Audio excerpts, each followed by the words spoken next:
linalosimamia kilimo cha majani chai KTDA limezifidia familia 44 katika kijiji cha Gituagi, kaunti ya Nyeri kwa jumla ya shilingi milioni 12.1 za Kenya kufuatia uharibifu wa nyumba na mazao yao mashambani baada ya mabomba ya maji ya Gura kuporomoka wakati wa msimu wa mvua za masika.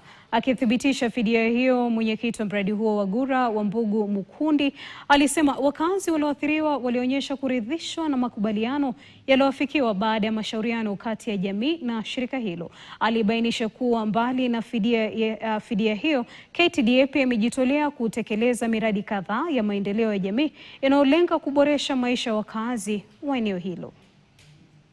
Tuko hapa siku ya leo kwa sababu tulipatwa na janga la landslide yenye ili affect watu wa hapa Gituiga, na tukawahakikishia tukilipwa na insurance tutakuja kuwaletea checks zao, na leo tumekuja kuwapatia checks zao ambazo ziko karibu milioni 12.1.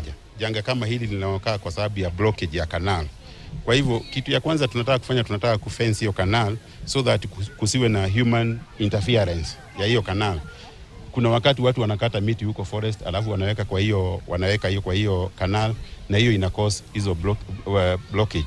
Lakini sasa kama hii ya juzi, hii ni maji kulinyesha sana, alafu mahali sasa kukawa na landslide na ndio ikafunga hiyo canal. Kwa hivyo tunahakikisha fence hiyo canal vizuri, tumeweka sensors na pia tumeweka CCTV. Ndio kitu kama hiyo ikifanyika tunaweza monitor from pale kwa production, na tunaona mahali tumeweka generators pale chini na tunaweza address hiyo issue haraka iwezekanavyo.